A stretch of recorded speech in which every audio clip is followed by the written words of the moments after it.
Welcome to Stuff You Missed in History Class, a production of iHeartRadio.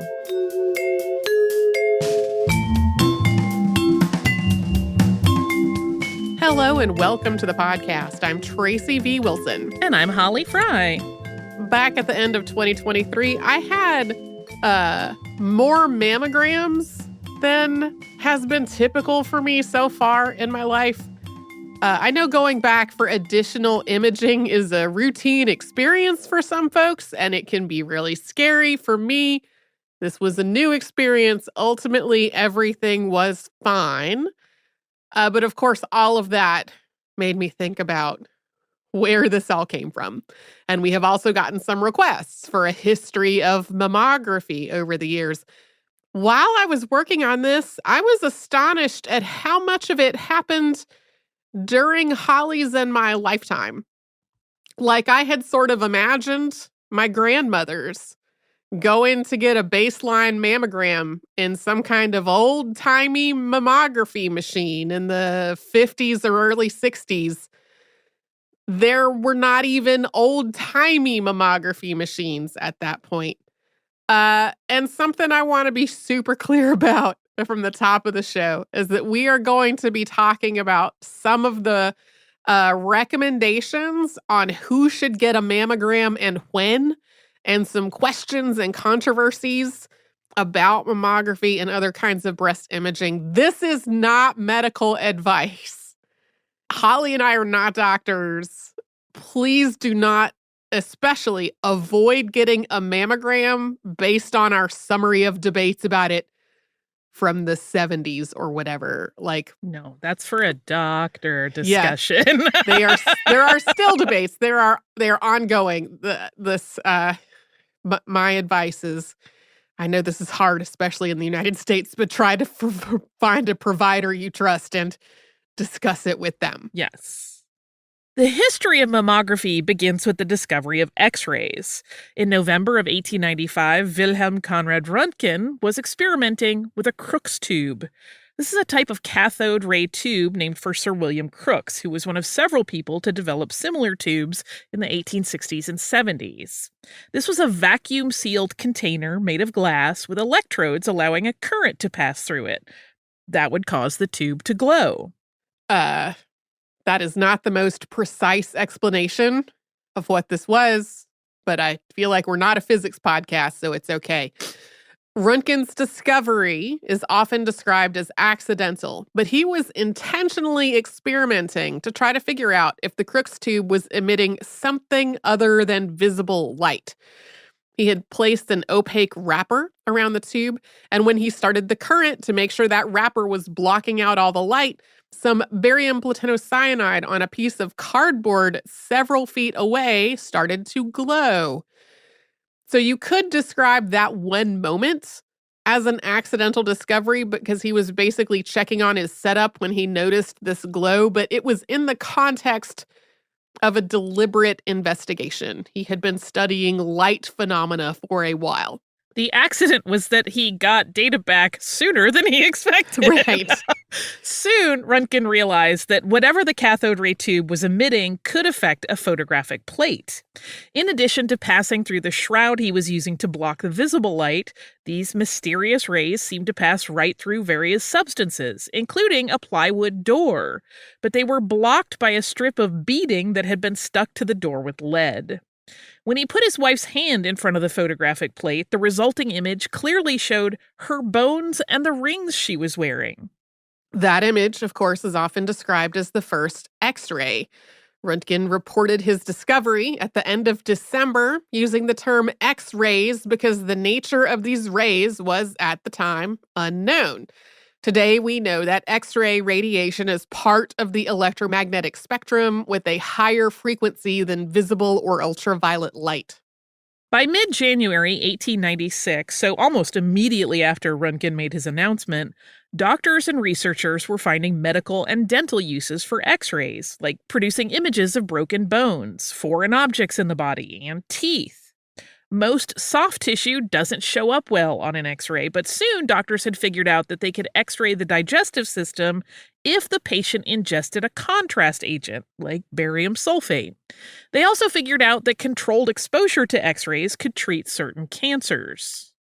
Röntgen was awarded the Nobel Prize in Physics for his discovery in 1901, and the field of radiology is also called röntgenology. For years, X-ray images were also known as Röntgen photographs. But of course, at this point, people didn't have a clear sense of how long exposure should be, or how best to position people, or the damaging effects of too much radiation exposure. Accounts from the first years after Röntgen's discovery describe exposure times of 30 minutes or an hour, or in the case of William Levy in July of 1896, a whole series of exposures lasting from 8 in the morning until 10 at night. This was done at his request. They were trying to locate a bullet that had been in his head since being shot by a bank robber 10 years before. Although doctors did obtain a good image of the bullet, Levy was one of many patients who was harmed by this radiation exposure. His whole head became blistered and swollen, he lost all of his hair on one side, and his lips cracked and bled. Other patients also experienced things like burns and hair loss, and a number of practitioners who were exposed to X-ray radiation over the course of years developed cancer later in their lives. While there were medical uses for X-rays pretty much immediately after their discovery, it took some time before researchers tried to X-ray breast tissue. The first person known to have done this is Albert Salomon, who was working at the University Hospital in Berlin. He studied tissue from 3,000 breasts, and some accounts that I read described this as coming from patients who had had mastectomies. Others described it as tissue that had come from the morgue. I could not find a scan of this publication anywhere in any language. I am not clear on the details. Salomon compared the tissue to the images shown in the X-rays, and in 1913, he published a paper in German titled Contributions to the Pathology and Clinical Medicine of Breast Cancer, and it describes how Röntgen photographs could show the existence and spread of breast cancer, as well as reveal the presence of cancer that couldn't yet be felt through touch. Although soft tissue doesn't show up well on an X-ray, breast cancer usually has a different density than the tissue around it. And some cancers also cause microcalcifications or calcium deposits. All of that is visible on an X-ray. To be clear, these were not very clear X-rays at all, but they were there. Salomon's work was interrupted by World War I, during which he worked as a doctor with the German military. He returned to the hospital after the war was over, but in 1933, as the Nazis came to power, he was removed from his position because he was Jewish. After the November pogrom, also called Kristallnacht, he was interned at a concentration camp, and the family fled Germany after his release. His daughter, Charlotte, was sent to live with grandparents in southern France, but she was captured and killed at Auschwitz. Salomon and his wife were interned a second time, but escaped, and they survived the rest of the war by hiding in the Netherlands. They lived in Amsterdam after the war was over, and Salomon went into private practice. He had had to recertify in medicine because his German credentials were not recognized there. Some other researchers worked with X-rays and breast tissue during these years, but not until almost 15 years after Salomon first published.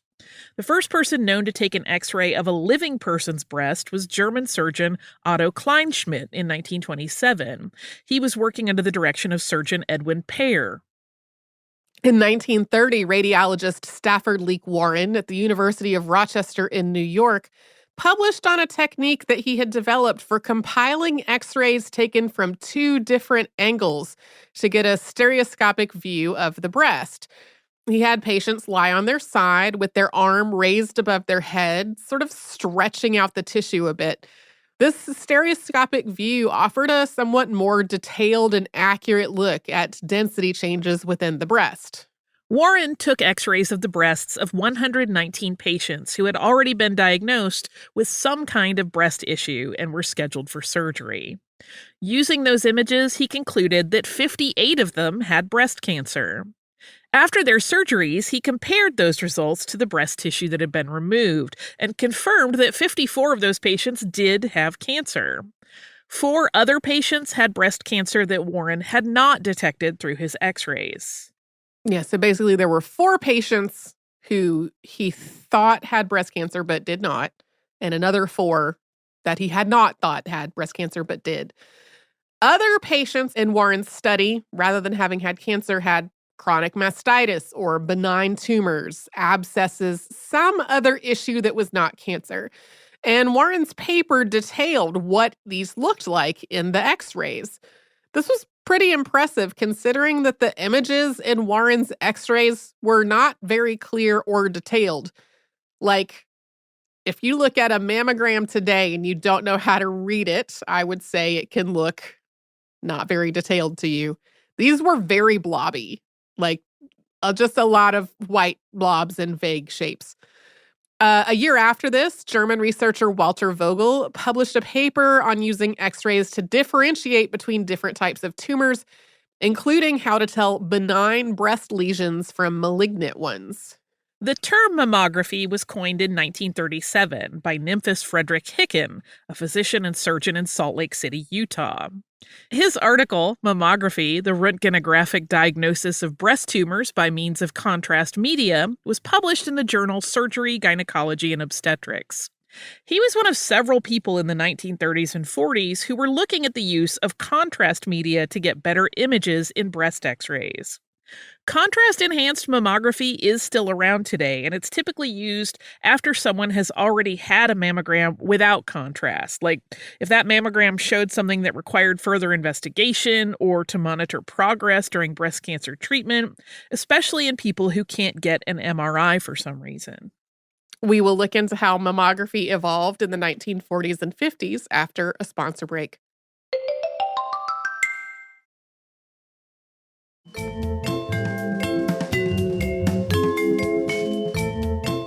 If you have never had a mammogram, today there is a machine involved, one that is made specifically for mammography, and it compresses the breast.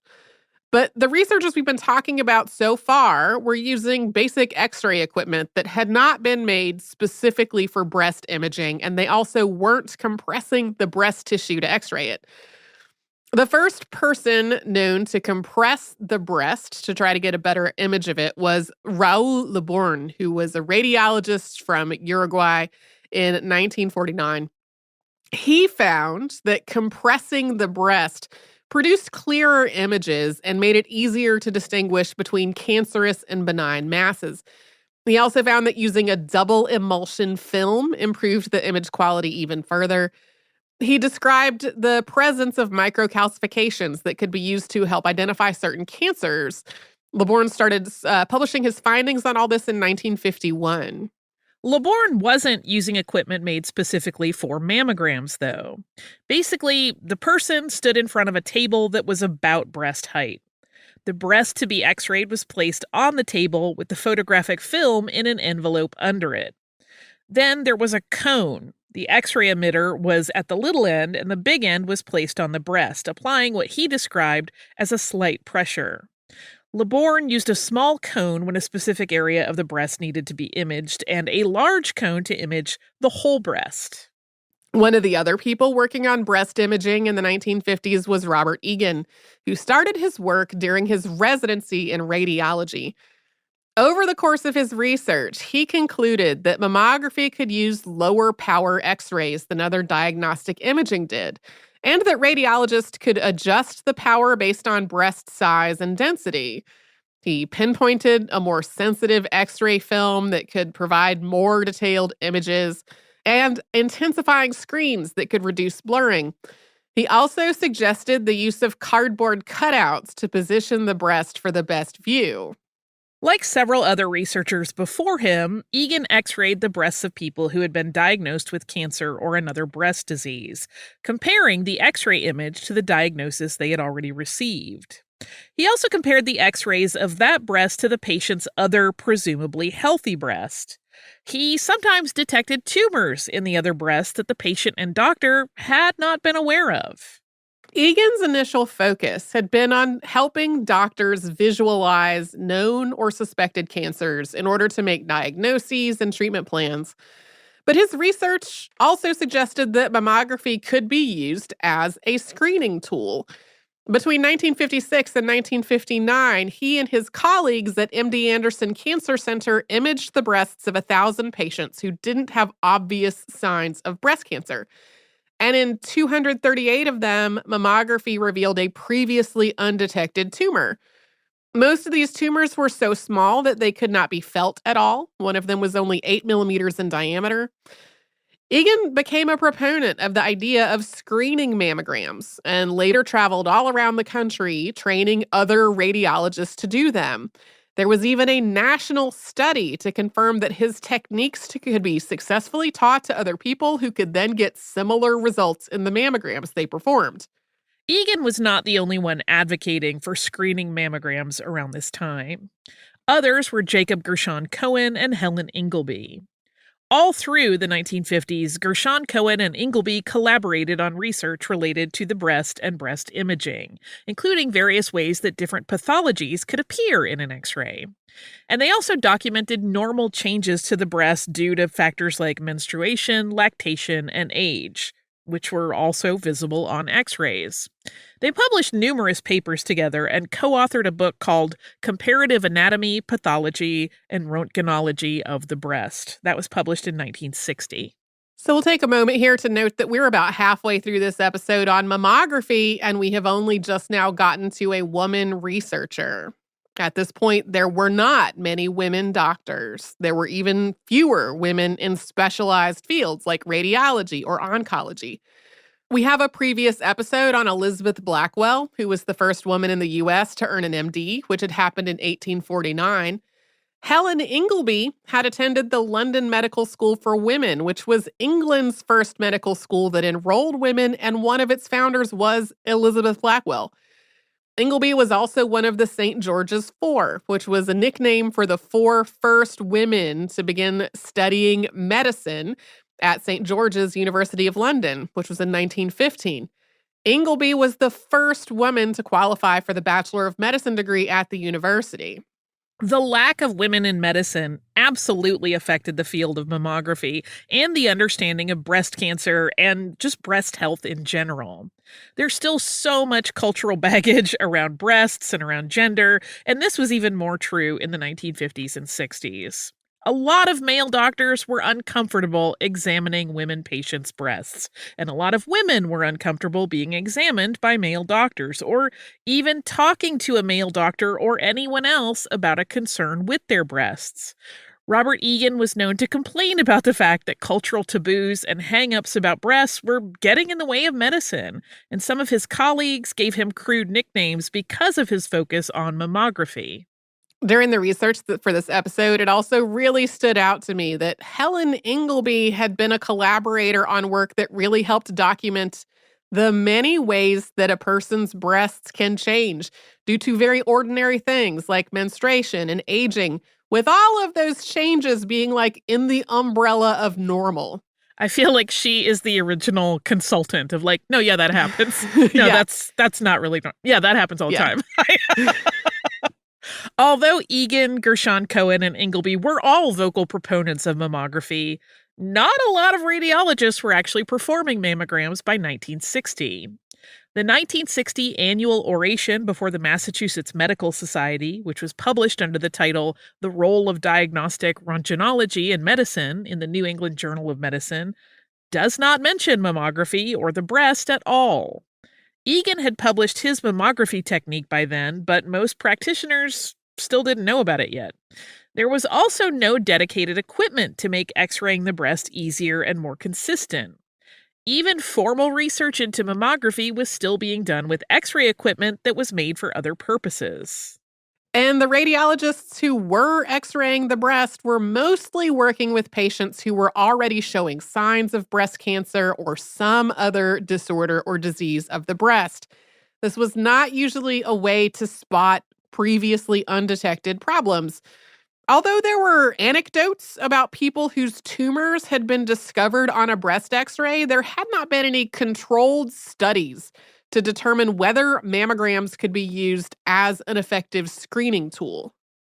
This started to shift later in the 60s, in part because of the work of radiologist Philip Strax.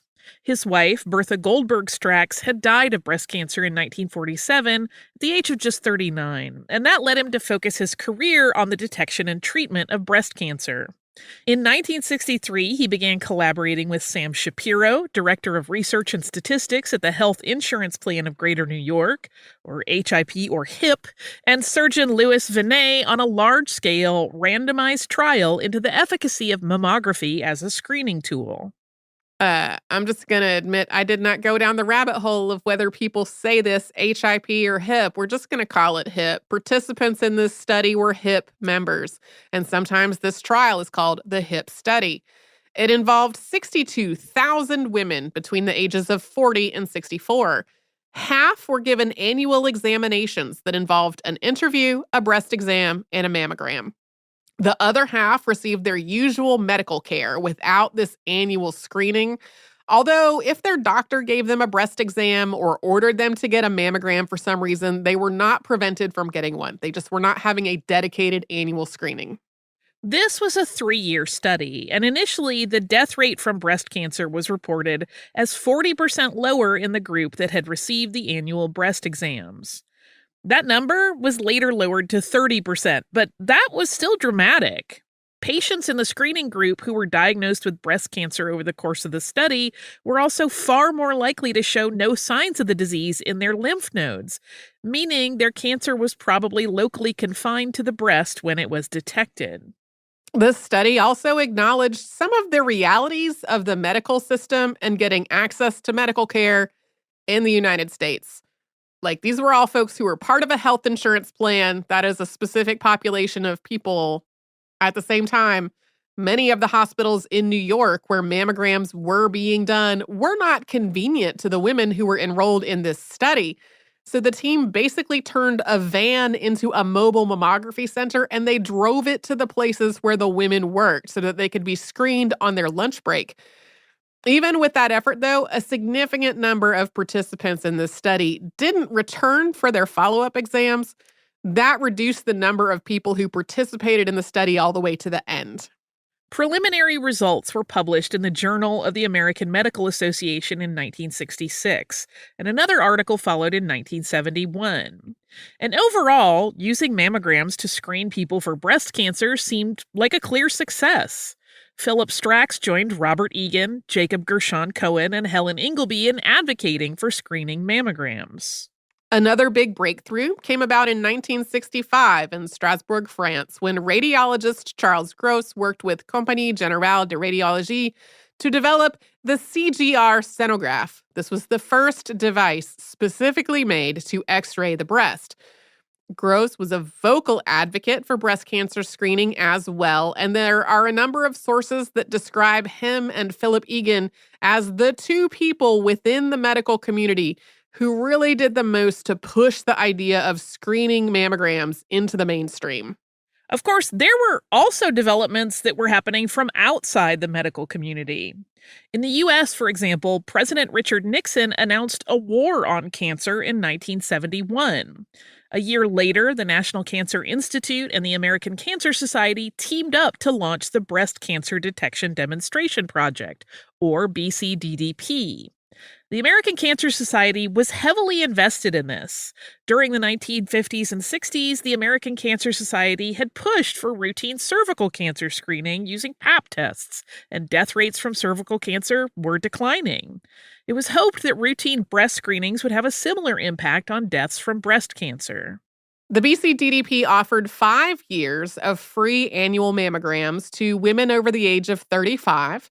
That was at 29 screening centers located in 27 cities around the U.S.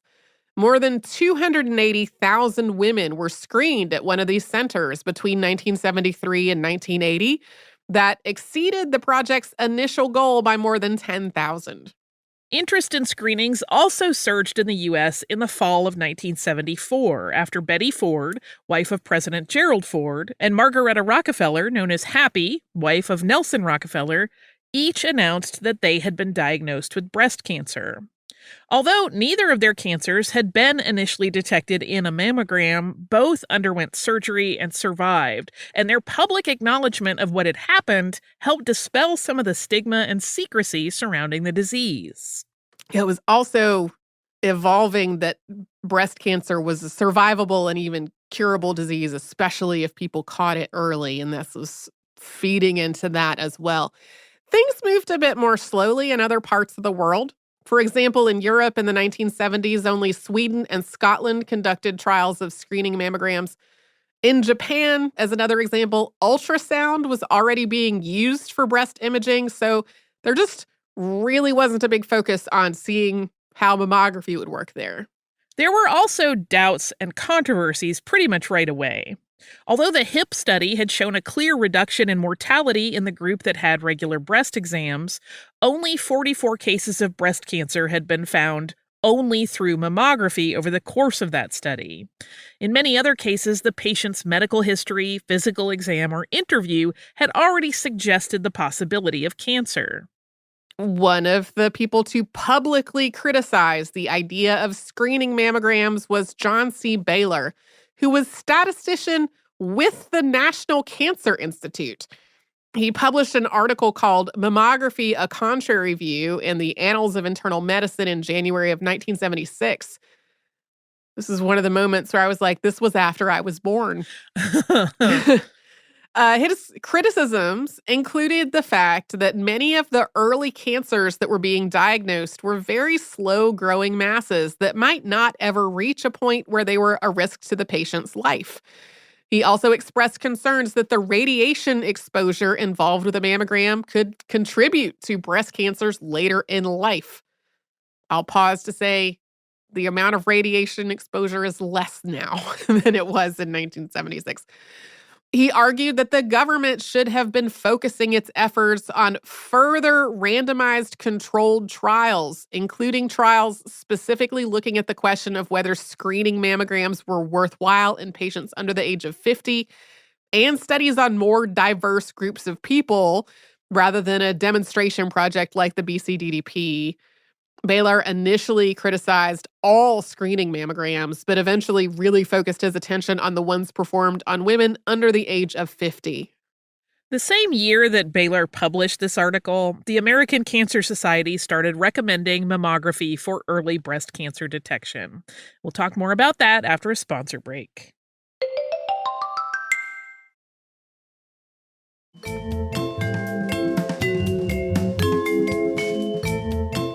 The American Cancer Society had started educational campaigns recommending that women examine their own breasts for signs of cancer in the 1930s and 40s. That, plus the increased use of screening mammograms in the late 60s and 70s, meant that more people were being diagnosed with breast cancer earlier than they might have been otherwise. But for decades, the standard treatment for breast cancer in the US and much of Europe had involved a radical mastectomy.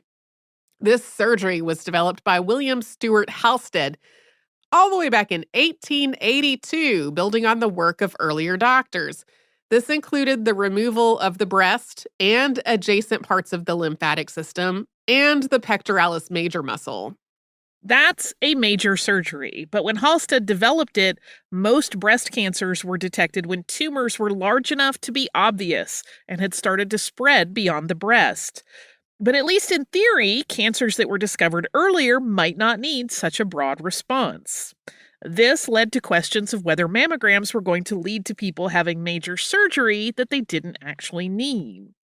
So this ties into the history of breast cancer treatment, which of course could be a whole separate topic.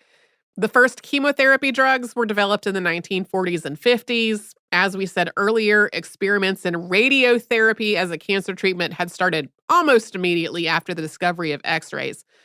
Surgeon John Madden modified Halsted's methods for the radical mastectomy in 1972, with Madden's techniques preserving the pectoral muscles. Oncologist Umberto Veronesi also promoted a more conservative surgery described as a quadrantectomy, combining that with radiotherapy. Studies comparing the efficacy of radical mastectomies with Veronesi's method started in Milan in 1973.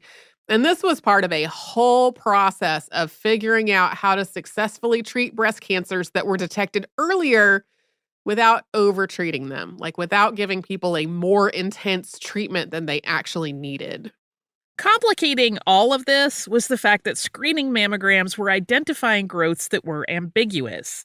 In other words, it wasn't obvious whether they were or were not cancerous. While the BCDDP was ongoing, a preliminary report suggested that 66 of 506 pathological specimens collected so far had not actually contained any sign of cancer nor carcinoma in situ.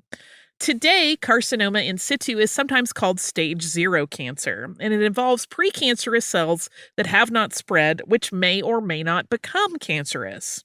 Of those 66 specimens that didn't have any evidence of cancerous or precancerous cells, 53 had led the patient to undergo some type of mastectomy.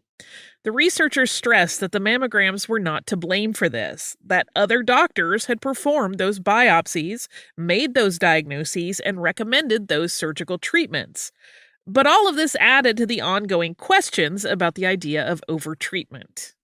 With all these kinds of questions in play and others, various states and the U.S. federal government started working to regulate mammography. Between 1986 and 1992, a number of laws were passed requiring things like dedicated mammography machines at hospitals and inspections on those machines. The U.S. passed the Mammography Quality Standards Act in 1992, which was meant to help ensure the safety and efficacy of mammography, including making sure the amount of radiation patients were exposed to was low.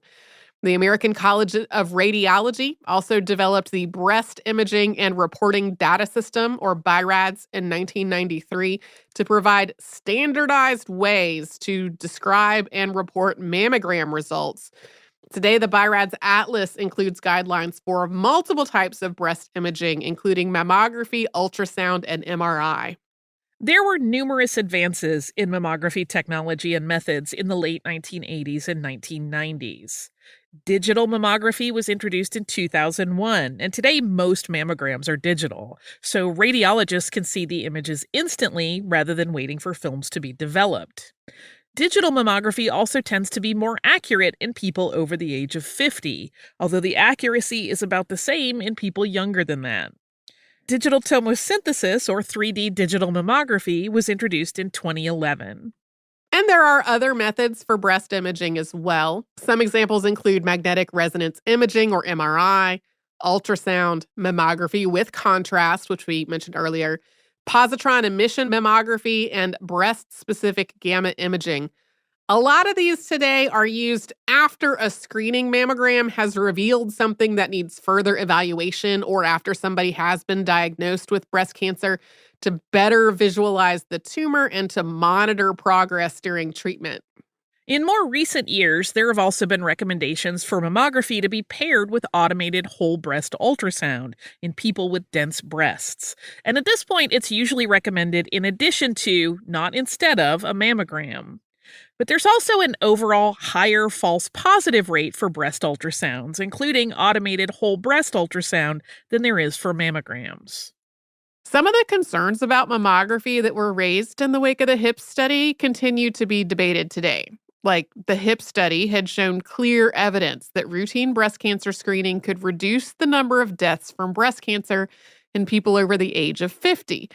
But there wasn't clear evidence for women between the ages of 40 and 50. Screening mammograms really didn't seem to make much of a difference in this age group. If you're in that age bracket, which I am, and you've gotten a mammogram, you may have gotten results describing your breasts as dense. Basically, younger breasts contain a lot more connective tissue and other structures that show up on a mammogram, and that can make it harder to spot small tumors. But older breasts usually have less connective tissue and more fat, so tumors stand out more on a mammogram.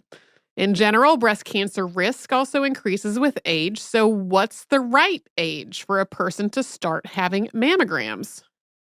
Guidance on this has changed repeatedly since the years of the HIP study, including an incredibly controversial recommendation by the U.S. Preventative Services Task Force in 2009. That recommendation was that women between the ages of 40 and 49 not be routinely screened. There is still so much debate about the age at which people should start getting mammograms and how often they should get them after that point. And there's often a lack of consensus among different organizations and governing bodies about what those recommendations should be. Recommendations for transgender and non-binary people are even more scattered and contradictory and are based on just really limited data. I read through these and I found them very confusing. And this is for, a community of people, trans and non-binary people, already often having a really high bar to getting compassionate medical care at all, just making it more complicated and based on limited data. A cynical way to look at this debate about when and how often people should get mammograms, especially in places like the United States, where we don't have universal health care, is that this is all about money and what insurance companies are willing to pay for, especially when it comes to people under the age of 50. There definitely are arguments about whether routine mammograms are the cost-effective way to detect signs of breast cancer. I read some of those papers. I found them irritating. According to the National Cancer Institute, more than 75% of women in the U.S. between the ages of 50 and 74 have had a mammogram within the last 2 years.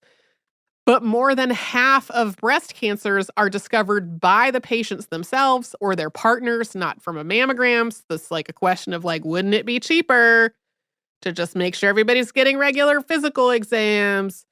I find that is it cheaper? I find that to be a frustrating way to look at it. I have a question about that we can table till Friday. Sure. Yes. But beyond all of that, there are real questions about the efficacy of mammography as a screening tool, especially in people under the age of 50. As we said earlier, it's not just about the fact that a higher breast density can make small tumors harder to see.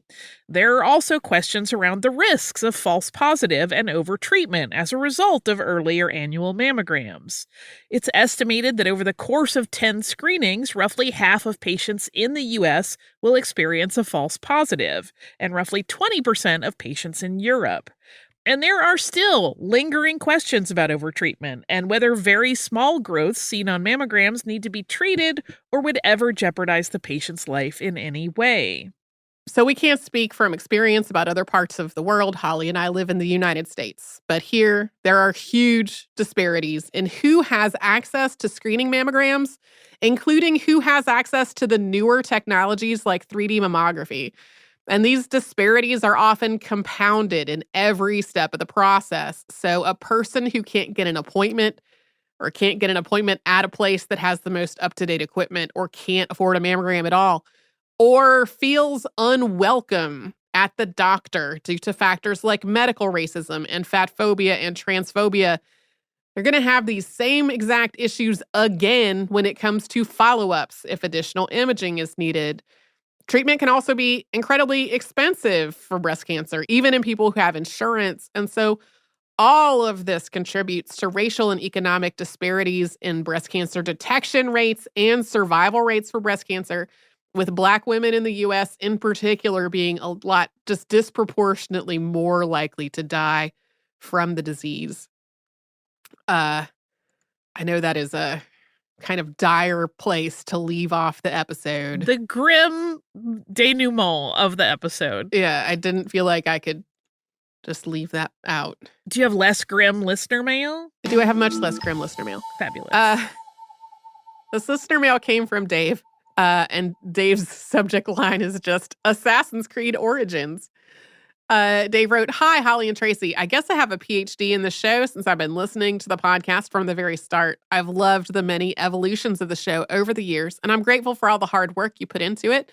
Naturally, I've been tempted to write several times, especially since my hometown of St. Catharines, Ontario has appeared in a number of episodes, but I never felt I had something worth sharing, well, at least until you talked about Assassin's Creed during the Banu Musa episode. You touched upon how Ubisoft tries to add some level of historical accuracy to the backgrounds in the game. What you may not realize is that historians and museums have taken note of that. I volunteer at the Nelson Atkins Museum in Kansas City. It's a world-class museum, and I love giving tours and interacting with guests. Before the pandemic, we had an episode on Nefertari. It was an amazing collaboration with the Museo Egizio in Turin, Italy. Featured prominently in the exhibit were animated outtakes from an educational version of Assassin's Creed Origins. You can find these online at Ubisoft's website, and there's a link to that. Needless to say, it was very cool to have these recreated sites next to actual artifacts, and people love it. So I hope you enjoy that tidbit and don't get stuck in the rabbit hole of these Assassin's Creed Discovery tours. Here's my pet tax. What follows is an adorable black kitty cat asleep on a cream-colored carpet. Cricket is a Manx. This breed typically do not have tails. She's got a lot of personality and wants a lot of attention. Although she refuses to be a lap cat, she wants her tribute on her terms. Keep up the great work. Sincerely, Dave. I love this kitty cat. I used to have a Manx, and I loved him desperately. And it was like living with a really fabulous drag queen. Oh, yeah. Who would look you up and down and be like, you're wearing that today? Like, just the goofiest, sweetest, but also slightly attitudinous. Yeah. So I knew that these Discovery tours existed in the Assassin's Creed games. I have never actually checked any of them out on my games. I see them there in the menu. I see that there are achievements for doing them. I have not actually done any of them. I did not know, though, that they were also used in museums and educational centers to add another element to the educational stuff. I think that is pretty cool. So thanks so much for this email, Dave. If you'd like to write to us, we're historypodcast@iheartradio.com. We are on social media at Missed in History. That's where you'll find our Facebook, Twitter. It's not even called Twitter anymore. I don't know why I even say that. It is to me. I think it's always Twitter in my heart. I refuse to acknowledge. And you can subscribe to our show on the iHeartRadio app or wherever else you like to get your podcasts.